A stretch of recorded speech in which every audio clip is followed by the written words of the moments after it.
Before we get started, does anyone want to get out? I want you, Captain America, to help me rebuild the Avengers. The Avengers? Yes, sir. We are the Thunderbolts! Can't call ourselves that. God, thank you.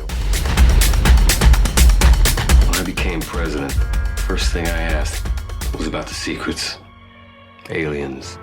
Who killed JFK? You're the only one I really trust. I'd like to talk to you about the future.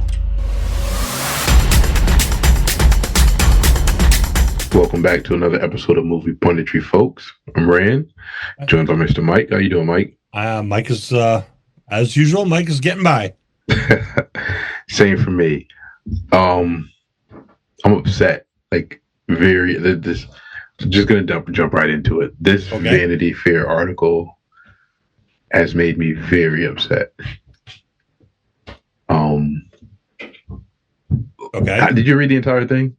I read it when it first came out, and I read a couple of think pieces on it. Which really got you kind of twisted?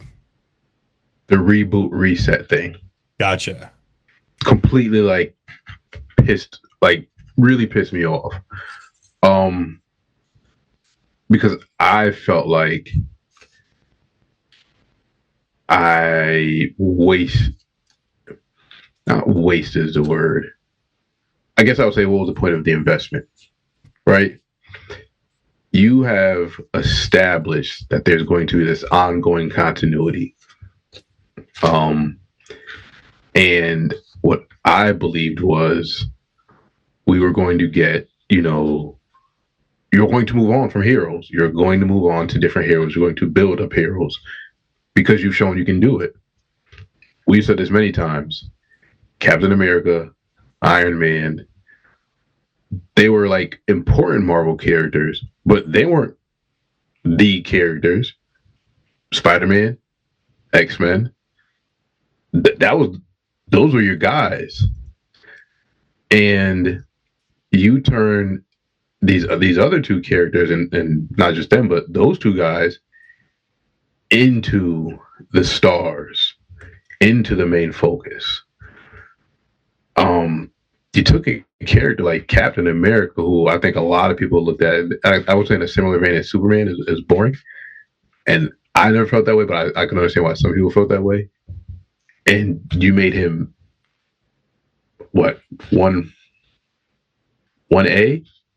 in terms of the MCU?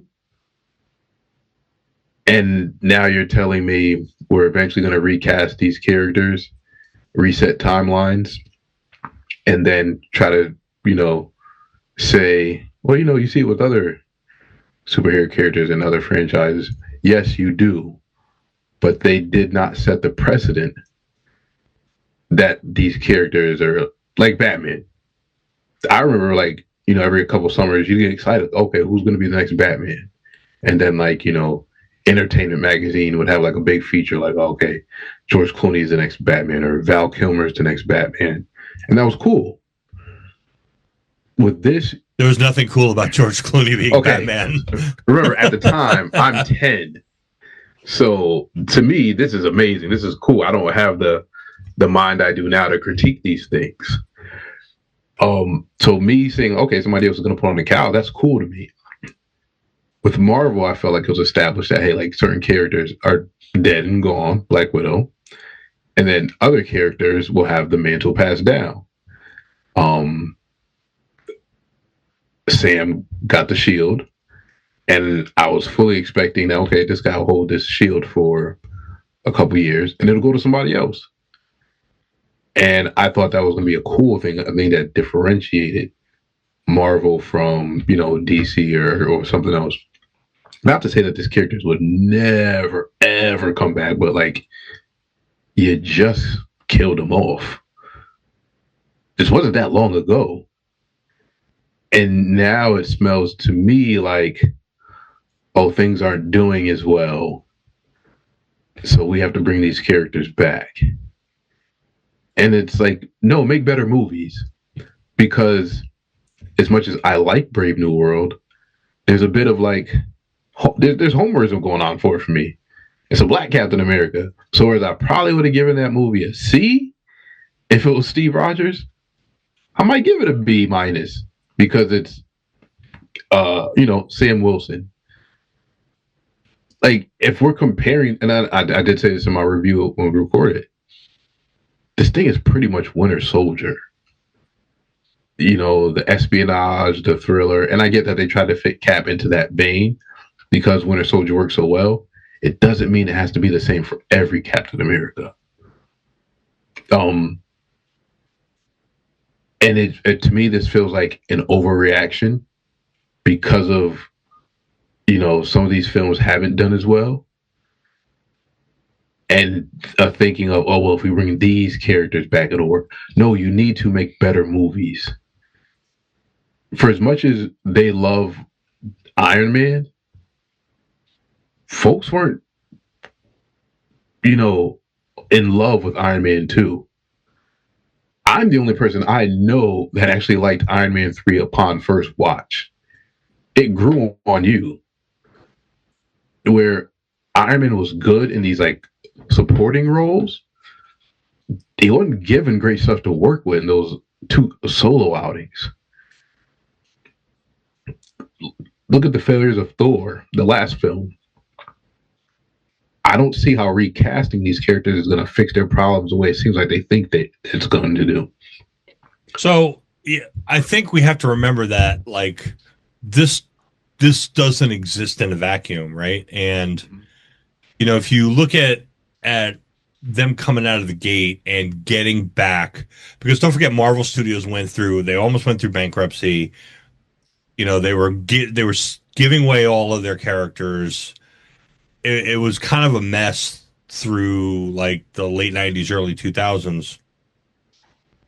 And if you look at it from a comics point of view, I mean, think about who their big properties were: Spider-Man, Fantastic Four, X-Men.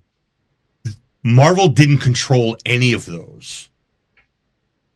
So they jump into the MCU. They had no choice but to use their B string because they gave away their A string. And now that they've got everything back, I think they probably want to just recorrect so that we can tell the stories that we want to tell with our characters. A proper Civil War? That would be great. But the reason why I don't think you're ever going to get that is because the whole point of Civil War was this idea of, secret identities and masked characters. And, you're not going to do that with these people because they don't want their faces covered. That's why we didn't get Tom Cruise as Iron Man, because he wanted a transparent face, so people could see his face. I think they have to get over that. I get you, but it's why like everybody in the MCU has one of these like nanotech helmets that pops on and off when it's convenient for them, and so we could see their face whenever we want to see their face. And these are TV, these are movie stars. They're freaking vain. They want to have their face on the camera. Okay, I think we can both agree on this, right? Spider-Man 2 is probably, you could make a case that is the greatest superhero movie ever, right? Yeah, you can make that case. The man had his mask on. He didn't have a nanotech. I get that. I know that. Look, I'm not saying it won't work, but what I'm saying is that is part of the math, right? But yeah, I would love to see a proper Civil War. I'd love to see them redo it the way that it should be done. I'd love to see them go, I don't know. It's, the idea, I mean, what are they going to do with the X-Men? They're going to drag out 90-year-old Patrick Stewart? I mean, oh no, I think that's some of the articles basically like they were getting a full-on restart they were bringing the characters back, but you know, they were going to go with a younger group, and basically Xavier School for the Gifted. Yeah. Well, I mean, didn't they do that in First Class? Haven't we seen that already? I mean, that was a Fox thing.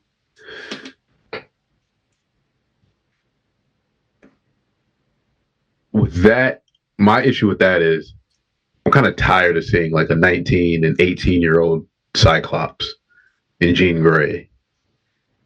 Right. Give me adults. Yeah. Jubilee's a teenager. I don't disagree with you, but I'm fine with there being like 27-year-old Scott Summers. You know what I'm saying? It's got a few years under. It's got a few years under his belt. Kind of knows what he's doing, but he's not.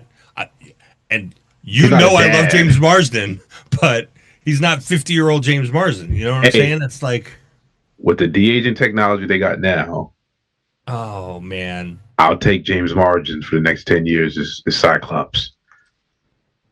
Why don't we just we'll make him Xavier then? No, after Paradise, I want my Cyclops back. I just feel like it's an overreaction to do it this. Like, when did Endgame come out?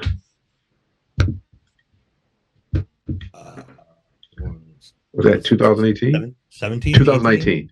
Okay. So 2019, and you're already ready to bring these dudes back? Not everything's going to be a hit. I mean, hell, go look at DC. So I guess I'm confused. Do you want them back or you don't want them back? I don't want them back at all, to be honest. Okay. So you do want to reboot? No, just Sam your Cap. Oh, okay. 4 or 5 years later, just move forward the new characters, Young Avengers or whatever. Yep. You want to do Old Man Steve Rogers storyline? Knock yourselves out. To me, it's kind of like the Miles Morales thing. Anyone can put on the mask, right? Anybody can be Iron Man. It doesn't have to be Tony Stark. I look at it in terms of like wrestling. As much as Vince McMahon wanted Hulk Hogan to be around forever, it wasn't going to happen. You had to move on, and you found somebody else. Was it the same? No. It was different. Stone Cold Steve Austin was not Hulk Hogan, but they made a boatload of money. And then you went to The Rock, and then you went to John Cena. Now you're Roman Reigns. You can just pass the thing on. And then, you know, when Dash is older, it's my son, folks. You want to bring in Tony Stark? Cool. I mean, it's your money, it's your playground, you do what you want, but I just think this is way too soon for this grandiose tale that you told, and you let these two guys go off into the sunset, and now you're terrified. So you're bringing one back as Doctor Doom, which the more I think about it, it's ridiculous. I get it, it's a multiverse story, but you keep doing this with villains. You keep giving these villains the short end of the stick. Yeah, and that's always been a Marvel problem is they can't really get the villains right. No. And the ones they do, you kill them. Right. Killmonger, gone. Killmonger. I was just thinking of Killmonger, yeah. Like, that served no... As good as that film was, probably much better off if you send Eric Stevens to jail. And I know, like, hindsight is 2020. If you don't kill this dude off, you can have a much bigger role for him in Wakanda Forever.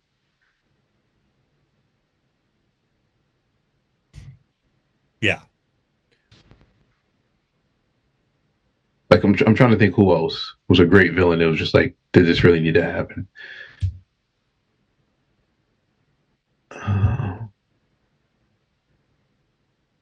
Let me see. Now I gotta pull it up.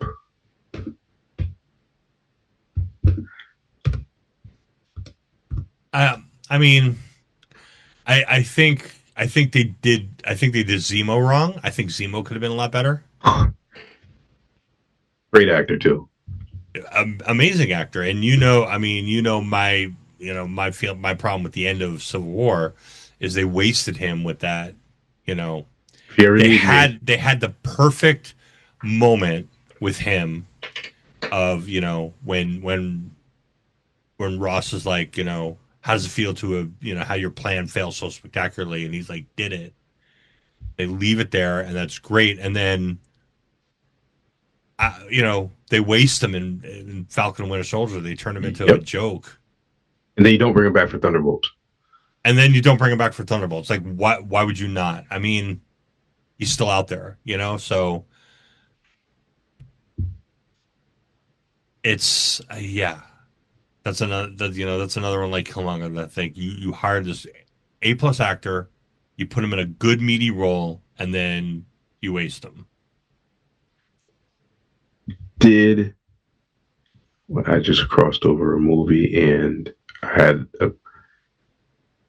something that was related to that article. Now I can't even remember. Oh, okay. So the guy that directed Thunderbolts is going to direct X-Men. How do you feel about that? I'm okay with that. Okay. I like Thunderbolts.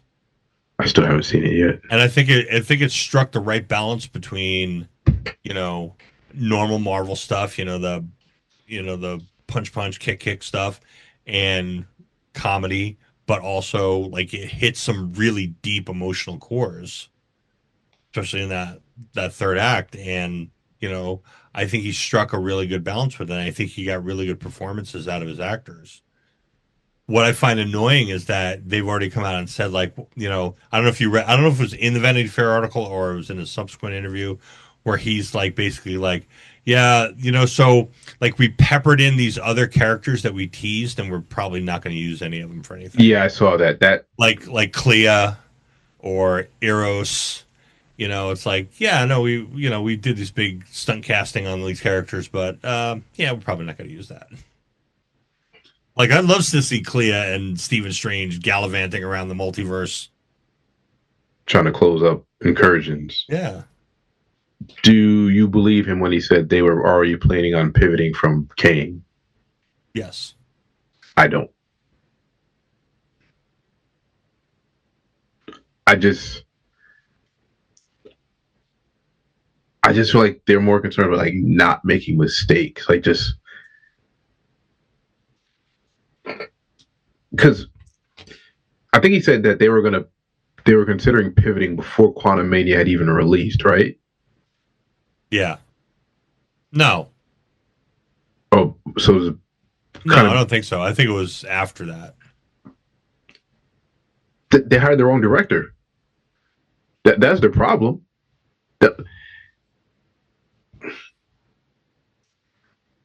Quantum Mania was just a mess, but Jonathan Majors was so good in that last season of Loki, and that's my thing. Like how, especially the Victor Timely character. Yep. I'm not saying that they can't get things right. I just don't even know what they're doing at this point. I'm not sure they do.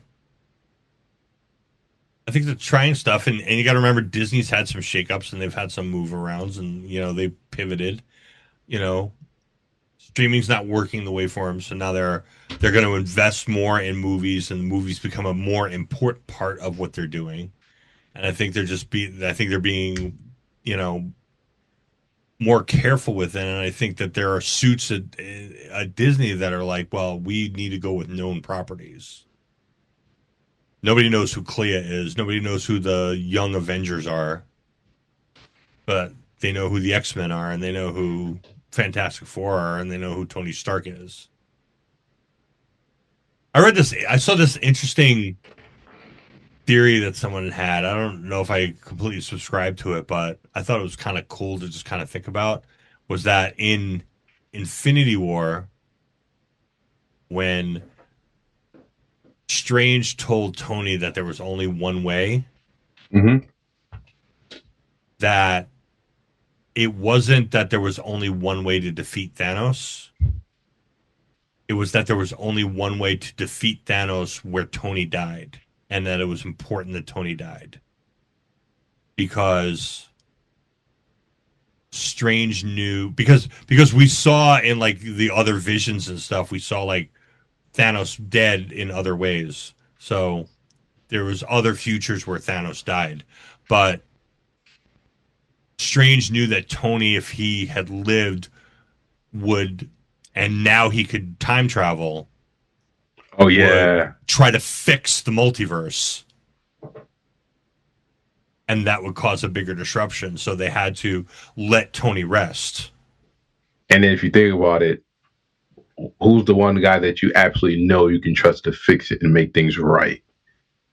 If you give him the stones, it's Cap. Yeah. Tony's just gonna find his way to like fix the problem no matter what, instead of like leaving it well enough alone. Like, hey, let me just put this back exactly as it needs to be. Exactly, because he's going to think about what happened in the meantime. Yep. And what else could he do, and what else could he correct? And there's other versions of me and other universes. You would end up with a similar Kang situation, right? Because now he's got time space GPSs. He can go wherever he wants. Yeah. He can stop his parents from dying. He's hacked the multiverse. Yeah. And then, do you think that's the version of Doom we get? That was the ultimate end of that theory, was that this version of Doom that we get is really Tony Stark, who didn't die fighting Thanos, and is now a suit of armor and all over the world. Right. It's a really good theory. I don't know if they're going that way, but it was an interesting thing to think about. That would be really good.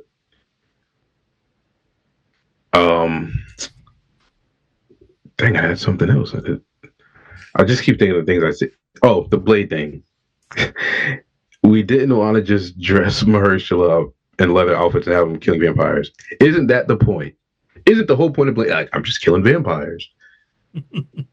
It seems like Wesley Snipes didn't put a lot of gravitas into that, and it was still an awesome movie. I saw one report where they said that they wanted the film, like the women, to be the lead of the movie, and it was a period piece, which it makes sense now when you see that the costumes in Sinners was from Blade.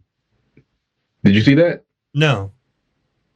They found the costumes for Sinners in a warehouse, and they were supposed to be for this Blade film. So Blade was going to be a period piece. Yes, and I'd seen the reports it was going to be a period piece. And they asked me, they were like, we're not going to do a period piece anymore. You guys take them. Interesting. And I'm not saying that wouldn't have worked, but seeing that, and now this Feige thing where we didn't want to put him in leather and count vampires, like, do you guys know what you're doing? Or like, are you overthinking these things? He just kills vampires. Well, and I mean, cool stuff. Yeah. And not everything has to mean something super deep down. Sometimes you could just go and have fun at a movie. Entertain me. Yeah. Which I think is what, James Gunn tried to do with Superman. I'm not sure he was 100% successful, but I think that's what he was trying to do, was like, let's not make it as heavy as it's been. And I think we may see that going forward with the whole DCU, Maybe it's not going to be, what we've had for the last 20 years of all this big pathos and all these, traumaed up heroes and all this stuff. Maybe it's time to kind of rethink that a little bit, You didn't like Ben Affleck saying men aren't good? How many stayed that way? Oh man, I'm still. I did like that. I did like that. But the point is, I've seen that now. Yeah, I do wish we could have got his solo outing. I do too. At least got that, because I think he pulled off that really good, like, disgruntled, just Bruce Wayne that doesn't care anymore. Yeah. And a Batman that was just beating the hell out of people. Yeah, and is getting the hell beat out of him. Yes. Yes. Yeah. Oh, I'm definitely bleeding, or yeah. Dislocated shoulder or whatever. And he was stabbing people. We were robbed. We were definitely robbed. That's your okay. So I had sent you the thing about Wonder Woman. Now it's being fast tracked. Are they about to repeat their mistakes again? Possibly. Because I saw David Zaslav put out a statement and praising the movie to high heavens, and I was just like, these folks can't get out of their own way. They can't get out of their own way. Just, and that's where I wonder, like, was it too successful for its own good? Because I think what's it at, like, worldwide, like a little over 400 million. Mm-hmm. It's funny that that's considered successful now.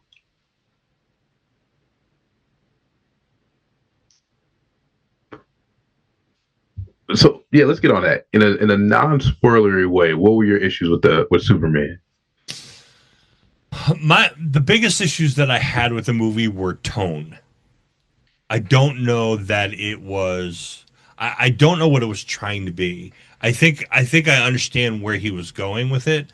You know, so I read this. I saw this thing. It was a video yesterday or today, maybe, with James Gunn and Corn Sweat, and they were talking about like some of the development of the movie. And one of the things was the trunks. Like they were agonizing over the trunks because James Gunn was like, they couldn't find like a pair of trunks that worked that didn't look silly.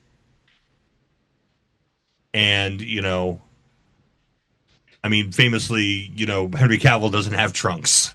Yeah. He's just got a unitard, right? And this guy's got trunks. And he's like, so Corn Sweat was like, he's like, well, what's wrong with it being silly? Maybe it's supposed to be. Maybe it's supposed to be like, you know, disarming a little bit. And it kind of seems to be the whole vibe of it, right? Mm-hmm. Is that it's a more approachable Superman, I think, than the last version of Superman that we got. And that part's okay. What really kind of threw me off about it is there's these wicked switches in tone from 1 minute to the next, right? So the open, you've seen the trailer, right?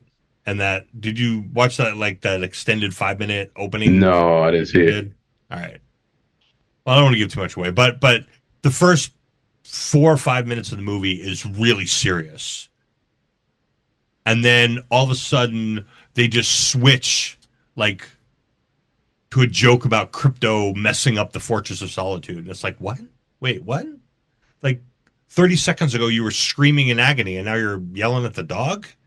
And there's just these switches back and forth. So there's this one sequence where Lois and Superman they're in Lois's apartment and they're having this really intense conversation. And by the way, they're fantastic together. Okay, that's good. You know, I think I still like Kate Bosworth and Brandon Routh better, but these two are really good together. And Rachel Brosnahan especially, she's really good. I really like her Lois. So they're having this really intense conversation, but in the background, like they're in her living room. She's got a big window that looks out over the bay, and the Justice Gang are fighting this interdimensional being. So they're having this super conversation. And so remember like the opening of Guardians 2, which is like Groot, but in the background they're fighting the big thing, the monster in the background. This is what's going on. So they're having this really intense conversation, but in the background they're fighting like this giant eyeball. Okay. And it's like, okay, like, you know, so you're watching them like get this really emotional moment, and then you see like Guy Gardner form a giant green bat and start beating on the thing, and it's like, guys, he's not helping. This is like there's like a disconnect here. I don't know how I'm supposed to feel in the scene. Am I supposed to be amused at what I'm seeing in the background? Am I supposed to feel heavy about what I'm listening to? You know, give me a roadmap here. And Lex Luthor's great, but his plan doesn't make any sense. Oh, great. Another one of those. And it's like, and they do one of these scenes where I really hate him, where he's like there's like all this chaos and battles and fights, and his gang, his people are fighting the robots, and so there's all these battles going on, and he's just walking straight through it, focused on. And I'm like, dude, come on, man. It's, I hate that move.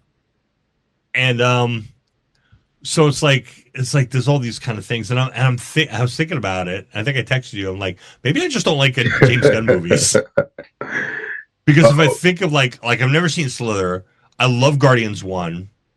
I have big problems with Guardians 2. I love half of Guardians 2. I don't really like Guardians 3. I think it's kind of a chaotic mess. I didn't really like the Suicide Squad. I didn't like it. So it's like, maybe I just don't like James Gunn movies, and Guardians is the outlier.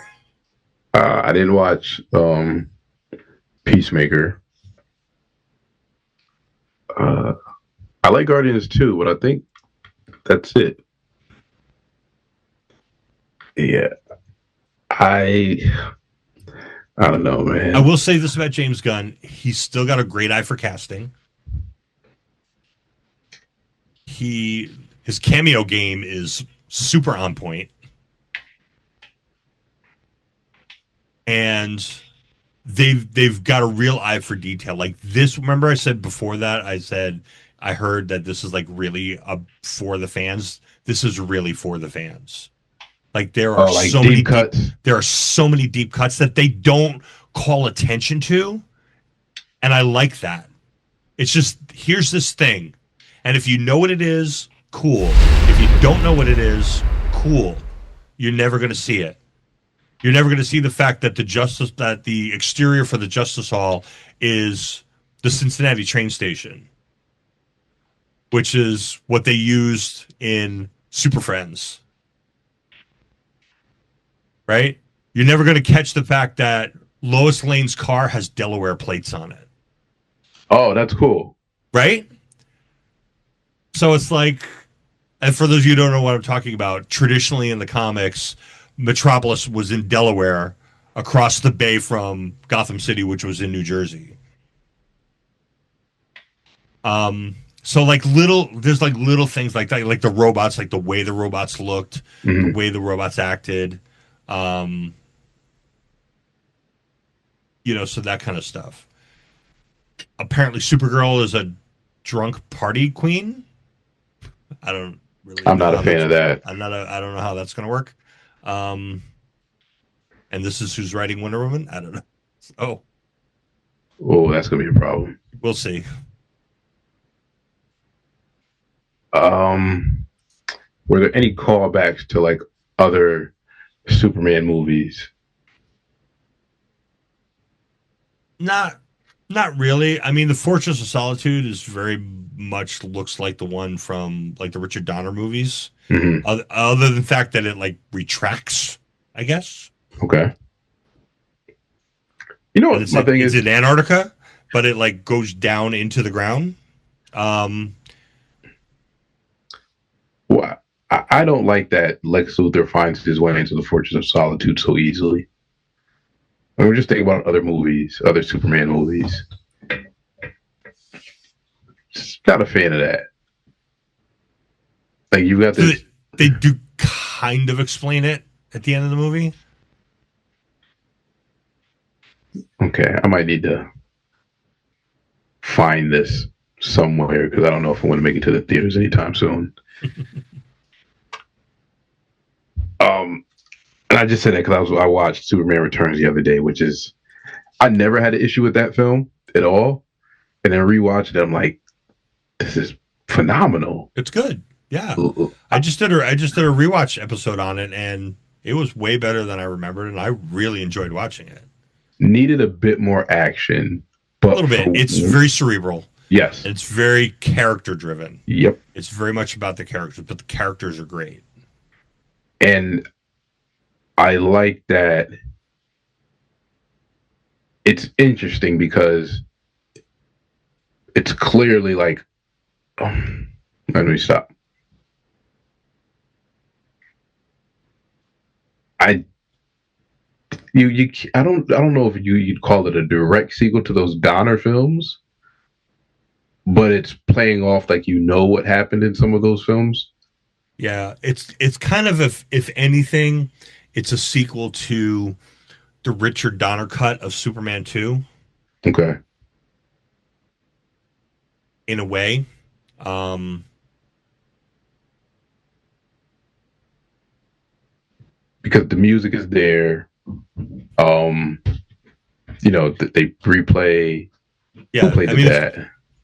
well, they used the John Williams score for a lot of it. Yeah, and They have their own, they have their own composer and they have their own music, but for certain moments they use the John Williams score from the first film. yeah, you know what's interesting? If you went that route, like with, how with Batman when it would go from like went to like what Val Kilmer then to Clooney. Mm-hmm. They didn't like pretty much they didn't reference too much stuff from other films, but it almost felt like they were continuations, and it's just somebody different playing Batman. Yeah, especially that one because you had Chris O'Donnell in both those movies. Yep. As like the continuity, and you had Michael Gough play Alfred in all of them. So yeah, I mean there was kind of a continuity. It was just like, okay, yeah, this is a different actor playing Bruce Wayne, really, and I was okay with that. I would be okay if DC did something like that, even if it's like a score. Like, hey, this is the score for Batman. You add whatever you want to it, but you have these motifs, yes, that are always there. That are exactly. I think that would be excellent. Which other franchises do? I mean, Star Trek does that. You'll have whatever films, but you hear like Jerry Goldsmith's theme come through. Star Wars film. Star Wars is well, I mean, a lot of Star Wars is obviously John Williams, the 9 films, but Giacchino in doing Rogue One, Giacchino references John Williams in some spots. So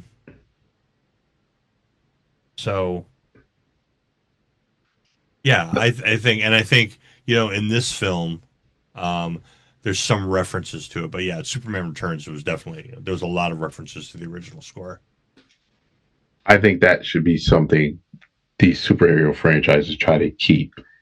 Just like little things that, it may be like this director's film or, this producer's vision, but maybe like certain sounds or things like that can like, you can have like a loose continuity.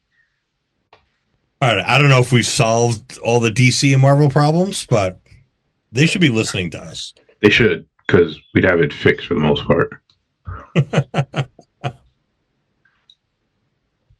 Kevin Feige, we're available. We're cheap. Oh, definitely for less than whatever you're paying anybody else. I know what you're paying people to write those scripts. And a lot of them aren't good. Yeah, people don't realize like how much money they spend on these movies that don't even get made. And then other movies have to eat the cost of those movies. It's crazy. Jeez. It's like they just turn on the money fountain. And pay then some guy $500,000 to write a script that you just throw in a drawer and never look at. Not good. It's not good at all. What have you been watching? What have I been watching? Well, this new season of Strange New Worlds just started. That's a couple episodes in. It's Star Trek. I don't know if you know that. Trying to think of what else I've got going on here. Honestly, not probably. Not. I've been watching a lot of movies and just a lot of. I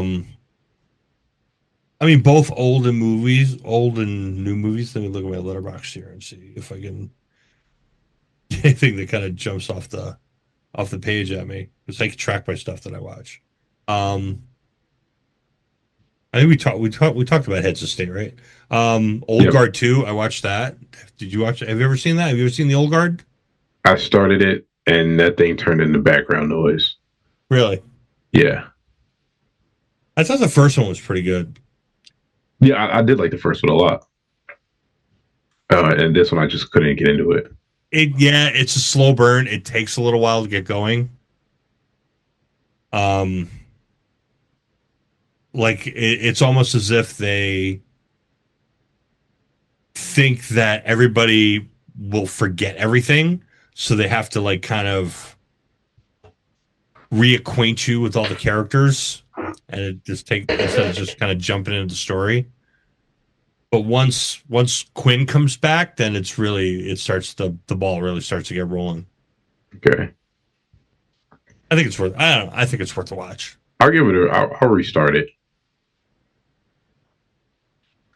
What was I gonna say? I've been watching. I started Foundation. Okay. That thing is just as good as where it left off. Just as good where it left off. And again, Apple TV quietly doing prestige TV better than HBO, and they've definitely got sci-fi prestige TV on lock. I think close. I think I agree with you there. Have you seen any of this season of Foundation? No. You've watched some of it before, have you? Or I watched some of it at the beginning. Uh-huh.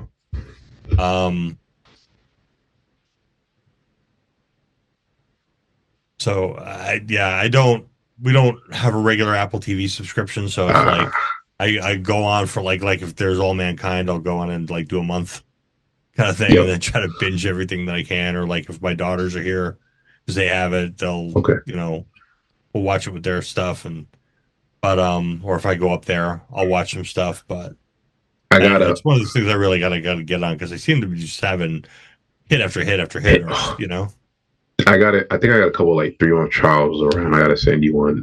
But you're familiar with the premise of Foundation, right? Yes. So what they discovered at the end of season 2 is somebody at some point. Now, mind you, there have been like hundreds and hundreds of years of empire. Right. At some point, someone had tampered with the genetics. So each, trio is becoming less like the original empire. And this season starts where it's like the 19, 20-year-old version is Dawn. The one who is like actively in charge is always Day.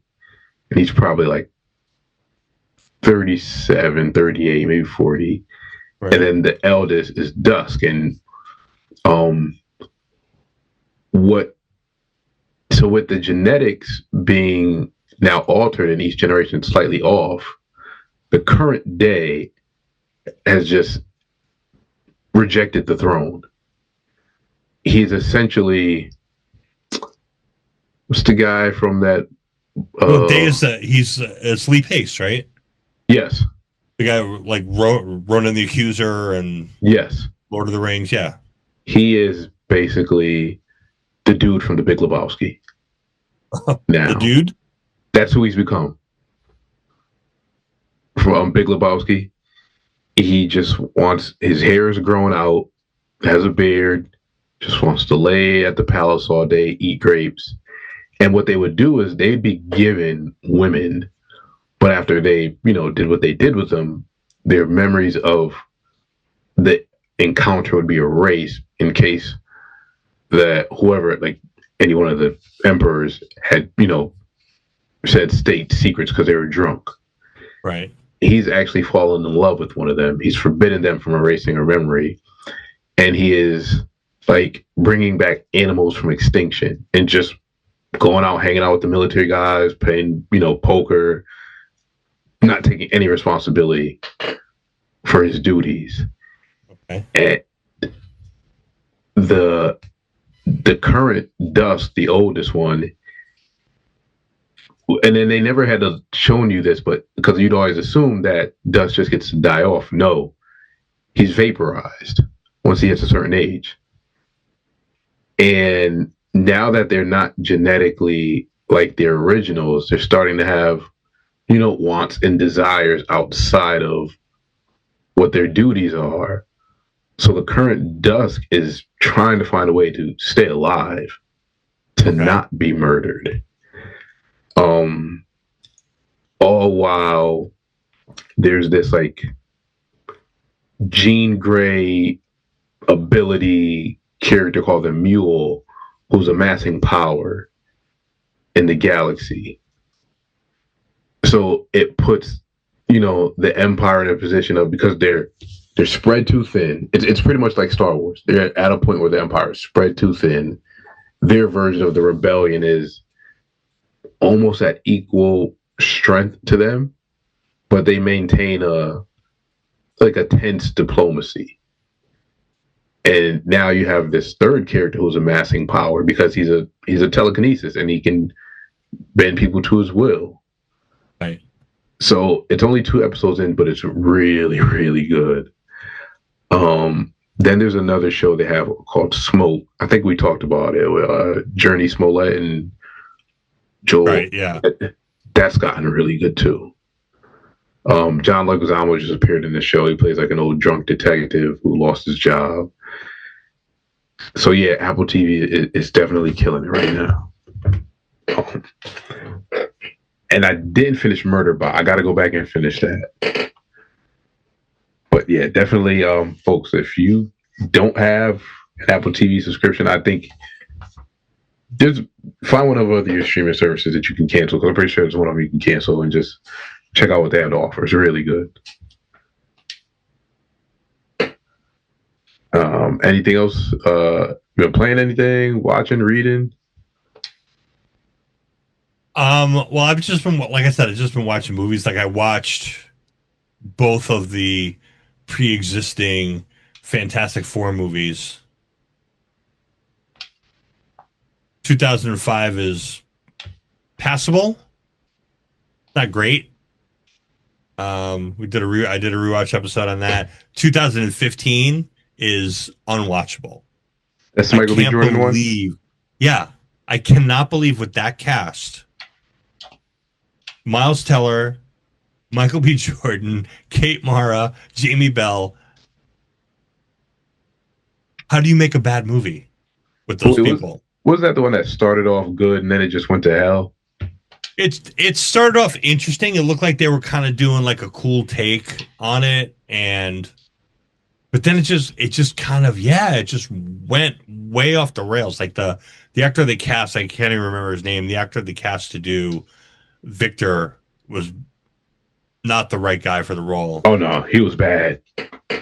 He's not that he's a bad actor. I've seen him in other stuff where he's pretty decent, but he was just really. In fact, was he in I gotta look. Wasn't he in For All Mankind? It was him, I think. Right, he played like one of the soldiers that they were like trying to get involved in the stuff on Mars. Yeah. Yeah. So he's Toby Kebbell. He's the guy from who I'm thinking of. Yeah, I mean he's a good actor, but it just was the wrong role for him, and it's just it was so bad. It just kept getting worse.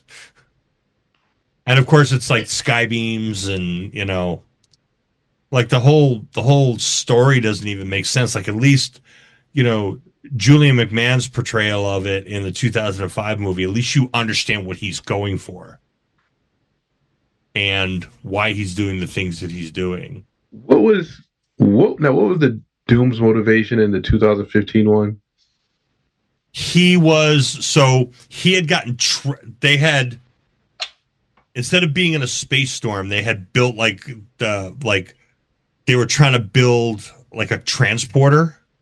Like Reed was trying to build like a matter transporter, and they wound up on like some alien planet.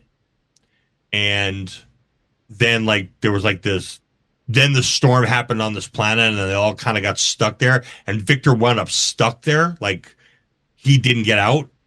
So he was trapped there for months, and then they were able to reopen the portal and go back to him.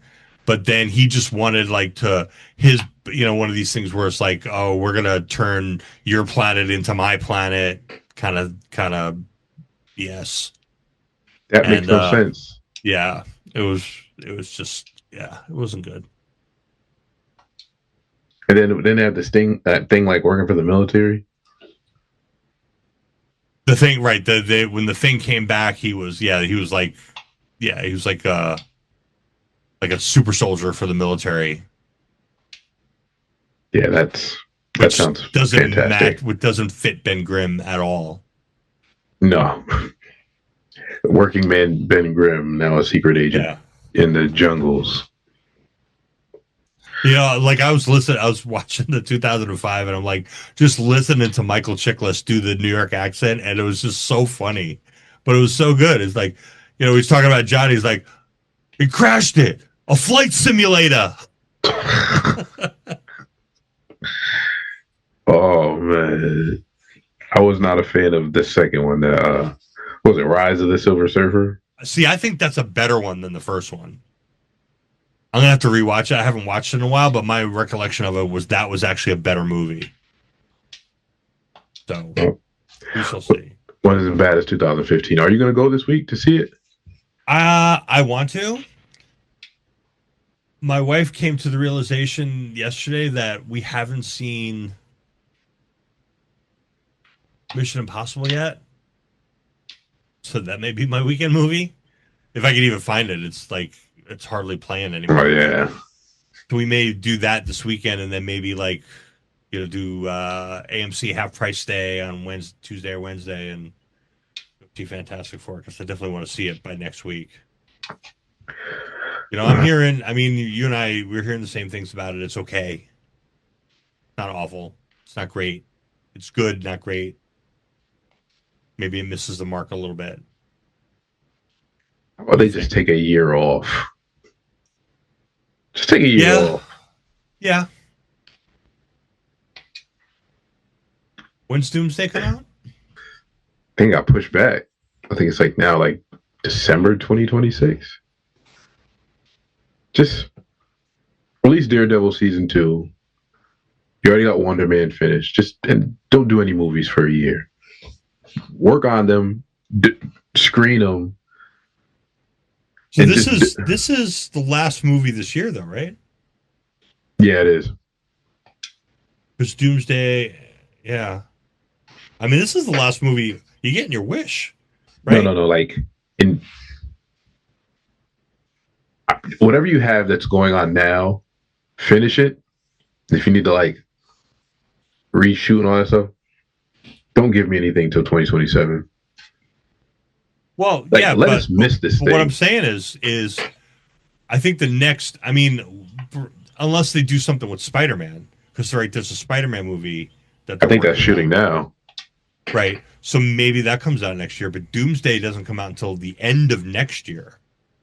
So you've got, barring Spider-Man, you've got a year and a half until the next MCU movie. That'll be good. Make something good and let us miss this. I mean, there's TV stuff. I'm fine with it. I don't have a problem with their TV stuff. Right? Eyes of Wakanda, Wonder Man. Their movies have just been middling. Yeah. And I think we may soon have to start talking about the man that's in charge, too.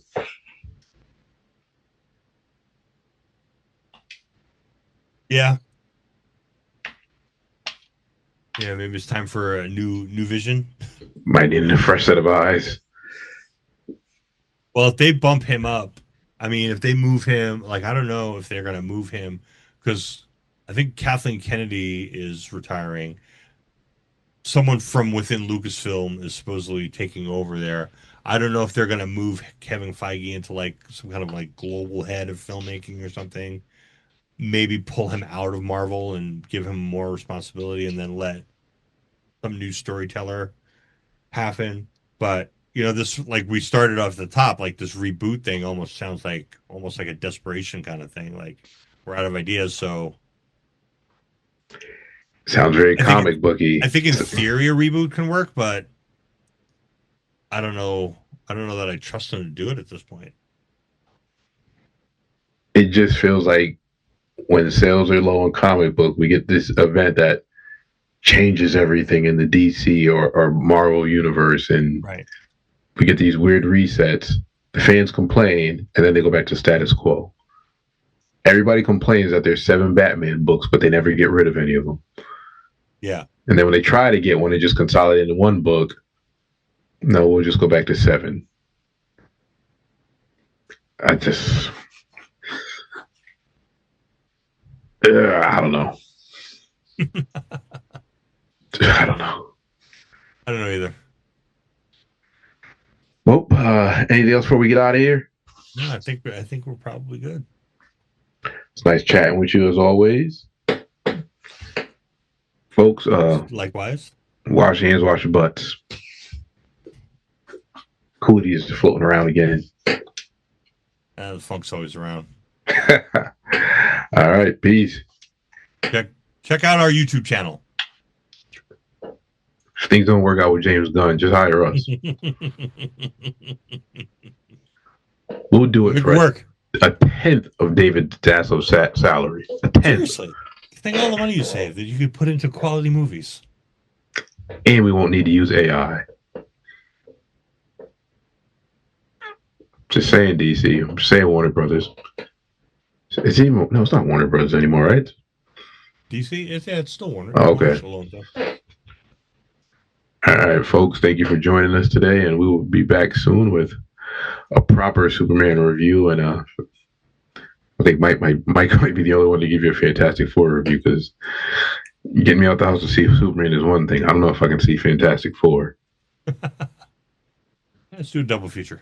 Once I saw that commercial and I said Galactus wants the baby, I was like, oh, I think I might wait for this to be on Disney Plus. All right, folks. Peace out. Peace.